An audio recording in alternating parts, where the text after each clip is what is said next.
wabarakatuh. Waalaikumsalam warahmatullahi wabarakatuh.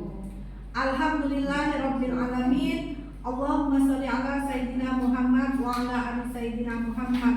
Segala puji bagi Allah Subhanahu wa taala atas berkat rahmat dan ridhonya jualan pada hari ini kita dapat berkumpul di ruangan kelas B di sekolah kita TK Happy Kids yang sangat kita cintai ini.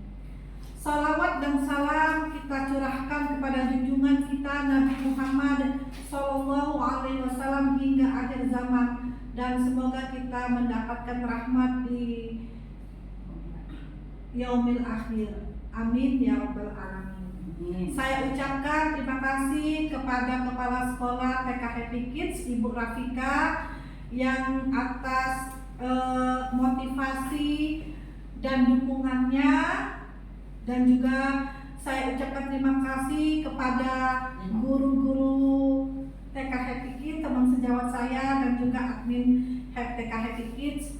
Karena atas dukungan kalian semua, saya dapat melaksanakan kegiatan aksi nyata pada hari ini. Ibu-ibu sekalian, alhamdulillah kegiatan hari ini adalah salah satu tugas saya sebagai calon guru penggerak angkatan 9 Kota Palembang. Di sini saya telah mempelajari modul 1.4 di mana ada pembelajaran mengenai penerapan budaya positif di sekolah.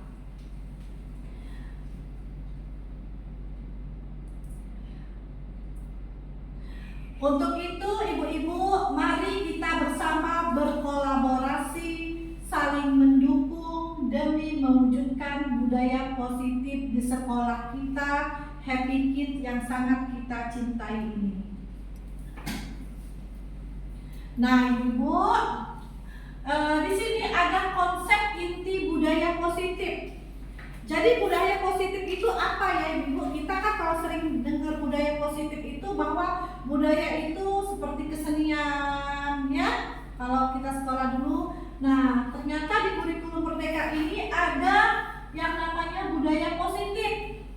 Jadi konsep budaya positif itu ada 8, yaitu perubahan paradigma belajar, motivasi perilaku manusia, disiplin positif, posisi kontrol guru, nilai-nilai kebajikan, keyakinan kelas, kebutuhan dasar manusia, dan segitiga restitusi. Ibu-ibu, ya mungkin ibu-ibu banyak yang sudah sering membaca mengenai budaya positif di sekolah. Nah, ibu-ibu, ini adalah pembelajaran dengan paradigma baru. Ya, dengan paradigma baru. Kenapa? Karena pembelajaran ini merupakan pembelajaran yang dirancang berdasarkan prinsip pembelajaran berdiferensiasi, sehingga para peserta didik belajar sesuai dengan kebutuhannya berdasarkan tahap perkembangan sesuai teori psikologi modern untuk mewujudkan profil pelajar Pancasila. Di mana profil pelajar Pancasila itu ada 6 dimensi ya ibu-ibu ya, yaitu dimensi bernalar kritis, bergotong royong, kreatif, beriman, bertakwa, dan berakhlak mulia. Lalu ada 2 lagi, berkebenekaan global. Nah, ibu-ibu, di pembelajaran yang paradigma baru ini, jadi kita tidak bisa memaksakan kehendak kita kepada peserta didik bahwa anak-anak kita hari ini belajar ini, tetapi kita sekarang disesuaikan dengan kebutuhan anak dan minat anak sesuai dengan perkembangannya. Seperti kelas B, kelas A itu beda pasti tingkat perkembangan mereka yang seperti kita ketahui dalam pembelajaran kita lakukan sehari-hari. Nah, ibu-ibu pasti kenal kan ini foto siapa? Bapak Ki Hajar Dewantara. Iya, betul. Bu Eka. Bapak pendidikan kita Ki Hajar Dewantara. Kalau kita dulu sekolah, kita tahunya adalah salah satu pahlawan nasional ya. Nah, sekarang di kurikulum Merdeka, Ki Hajar Dewantara ini sering karena apa? Beliau adalah salah satu Bapak Pendidikan Indonesia yang mana beliau mengemukakan bahwa di mana ada kemerdekaan, disitulah harus ada disiplin yang kuat. Disiplin bersifat self disiplin, yaitu kita sendiri yang mewajibkan kita dengan sekeras-kerasnya. Tetapi itu sama saja. Sebab jika kita tidak cakap melakukan self disiplin, wajiblah penguasa lain mendisiplinkan kita. Jadi kalau kita tidak menerapkan disiplin terhadap diri kita sendiri, pasti kemungkinan ada kekuasaan lain yang memaksakan disiplin itu kepada kita. Ibu-ibu pasti mengerti kan? Next, lalu disiplin positif. Ada yang tahu ibu-ibu disiplin positif itu apa? Ibu Tri? Apa Ibu Tri disiplin positif? Sesuai dengan peraturan. Ibu Eka coba disiplin apa Bu Eka? Menurut Bu Eka? Taat aturan. Taat aturan. Bu Rafika? Disiplin? Disiplin sesuai aturan. Ya, sesuai aturan. Oke, sekarang disiplin positif. Nah, disiplin positif itu berarti berasal dari kata disiplin yang artinya belajar. Disiplin mengacu pada disiplin diri yang memiliki tanggung jawab terhadap apa yang dilakukan, nilai-nilai yang diyakini. Nah, sebagai pendidik tujuan kita menciptakan peserta didik yang memiliki disiplin diri sehingga mereka berperilaku mengacu pada nilai-nilai kebajikan universal dan memiliki motivasi intrinsik dalam perubahan perilaku ke arah yang lebih baik. Jadi kita berkewajiban sekarang mendidik peserta didik kita agar dirinya itu berdasarkan diri sendiri, ya, memiliki motivasi intrinsik. Jadi bukan karena terpaksa, karena sogokan, karena mendapatkan imbalan, tidak, tetapi dari motivasi diri dia sendiri, misalnya datang tepat waktu, memakai seragam, mematuhi keyakinan kelas dan keyakinan lingkungan sekolah kita. Next, dalam budaya kita, makna disiplin yaitu sesuatu yang dilakukan seseorang pada orang lain untuk mendapatkan kepatuhan. Kita cenderung menghubungkan kata disiplin dengan ketidaknyamanan. Jadi kita biasanya kalau misalnya ada disiplin waktu, tepat waktu, kita merasa tidak nyaman. Aduh, kita harus tepat waktu, rasanya bagaimana ya? Mungkin kita menjadi beban bagi kita. Padahal seharusnya kita itu harus ada motivasi intrinsik dalam diri kita, bahwa kita melakukan peraturan itu, mematuhi kedisiplinan itu dari diri kita sendiri, karena lillahi ta'ala ibaratnya tuh.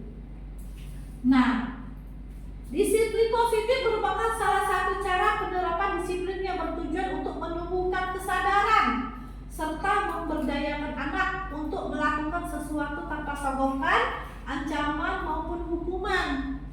Jadi ibarat kata yang tadi, karena motivasi intrinsik dari dalam diri sendiri. Sebagai pendidik, tujuan kita untuk menciptakan murid yang merdeka. Syarat utamanya adalah disiplin diri, sehingga mereka berperilaku sesuai nilai-nilai kebajikan dan memiliki motivasi intrinsik. Lalu sebagai manusia kita mempunyai kebutuhan dasar. Apa saja ibu-ibu? Ada 5 kebutuhan dasar manusia, yaitu bertahan hidup, kasih sayang dan rasa diterima, penguasaan, kebebasan dan kesenangan. Kebutuhan dasar manusia apa? Kita sebagai manusia, kebutuhan dasar kita berpikiran bahwa misalnya makan, minum, tidur, ya itu termasuk juga kebutuhan dasar manusia. Itu adalah segala sesuatu yang kita lakukan untuk mendapatkan apa yang kita inginkan. Seluruh tindakan yang kita lakukan memiliki tujuan tertentu, dan semua usaha terbaik yang kita lakukan adalah dalam rangka agar kebutuhan dasar kita terpenuhi dengan baik. Ya, misalnya kita kebutuhan dasar kita kan misalnya makan, bertahan hidup tadi ya. Ada yang 5 elemen tadi, bertahan hidup. Bertahan hidup itu apa? Kita perlu makanan, perlu pakaian, perlu tempat tinggal, keamanan dan kesehatan. Misalnya kita punya makan, punya pakaian, tapi punya tempat tinggal, tapi tidak aman. Misalnya jantung kita berdebar-debar terus, seperti misalnya kita tahu di daerah yang sering tawuran, yang sering serang-serangan di malam hari, pasti kan mereka tidak nyaman, gelisah. Nah itu, iya, jadi itu termasuk tidak terganggu, berarti kita itu ke apa namanya itu kenyamanan kita. Lalu kasih sayang dan rasa diterima, kita butuh juga rasa diterima, diperdulikan, berbagi, kerjasama, menjadi bagian dalam kelompok. Seperti kita di Happy Kids ini, ibu-ibu, kita sudah merasa diterima, diperdulikan, berbagi. Rasanya ada semua ya ibu-ibu yang di lingkungan kita, ada tidak ibu-ibu? Putri? Ada tidak? Yang kasih sayang dan rasa diterima nih? Ada ya, rasa diterima, diperdulikan. Oh ya. Nah begitu juga dengan anak-anak. Jadi mereka itu pasti merasa nyaman kalau sudah kasih sayang dan rasa diterima diberlakukan kepada diri mereka. Lalu penguasaan itu harga diri, ya, keinginan untuk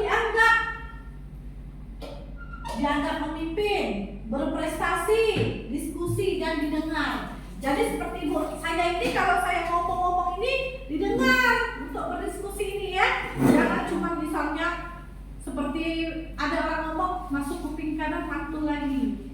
Ada kan? Nah ada juga, iya.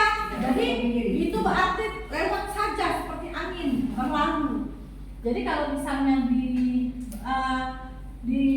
berdiskusi, didengar dan diimplementasikan.